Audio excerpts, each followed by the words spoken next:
Our goal is simple. We will develop quality infrastructure that will bring prosperity to millions of Nigerians in both urban and rural areas. Wannan shi ne takaitaccen tarihin tsohon shugaban ƙasar Najeriya, marigayi Janar Muhammadu Buhari. An haife shi ne a ranar 17 ga Disamba, shekarar 1942 a garin Daura, jihar Katsina. Daga ƙaramar rayuwa ya zama ɗaya daga cikin manyan shugabannin Najeriya. Su 23 ne a gidan mahaifinsa. Mahaifinsa ya rasu tun yana ƙarami, sai mahaifiyarsa ta rene shi. Tun yana yaro, Buhari ya nuna ladabi, jarumtaka da ƙwarewar shugabanci. A shekarar 1962 ya shiga makarantar soji a Kaduna. Daga nan ya tafi Ingila da Indiya don ci gaba da horo. Shekaru bayan haka ya zama ɗaya daga cikin hafisoshin soji mafi kima a Najeriya. A shekarar 1976 ya yi gwagwarmaya a yakin basasa, kuma daga baya ya zama kwamishinan man fetur da shugaban NNPC. Buhari ya taka muhimmiyar rawa a masana'antar man Najeriya. A ranar 31 ga Disamba a shekarar 1983, Buhari ya jagoranci juyin mulki da ya hambarar da shugaba Shehu Shagari. Yana zargin gwamnatin da cin hanci da taɓarɓarewar tattalin arziki. Ya kaddamar da yaki da ake kira yaki da rashin da'a, war against indiscipline a turanci. Ya daƙile cin hanci, ya tilasta mutane su yi layi, kuma ya sanya dokoki masu tsauri. Amma gwamnatinsa ta fuskanci suka kan ƙaryata yancin faɗin albarkacin baki da tsare mutane ba tare da shari'a ba. A shekarar 1985, General Ibrahim Babangida ya kifar da shi a wani juyin mulki. Sa'annan aka saka shi a gidan yari na gida.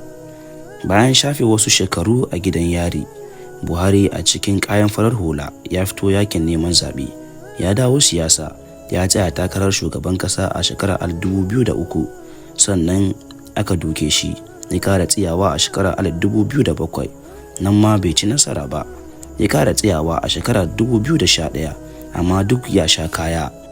A ƙarshe a shekarar 2015 ya lashe zaɓen shugaban ƙasa a ƙarƙashin jam'iyyar APC, inda ya doke shugaba Goodluck Jonathan. A matsayin shugaban ƙasa ya mai da hankali kan yaki da cin hanci, gina ababen more rayuwa, bunƙasa noma da inganta tsaro.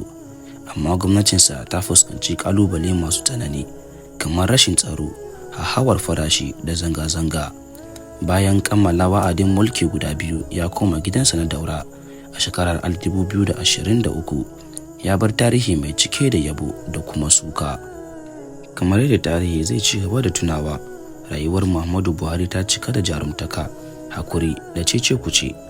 Bayan shafe wasu makonni a birnin London yana karɓar jinya, kamar yadda rana ke faɗowa daga sararin sama, haka rayuwar Janar Muhammadu Buhari ta zo ƙarshe a ranar 13 ga watan Yuli shekarar 2025. Buhari ya rufe shafinsa na rayuwa. Ya bar duniya bayan shekaru 82 na rayuwa mai cike da jarumtaka, gwagwarmaya da tarihi. Yana kwance a kasa a Daura, garin da ya haife shi, inda aka yi masa bankwana da karramawa tare da addu'ar alkhairi daga miliyoyin 'yan Najeriya.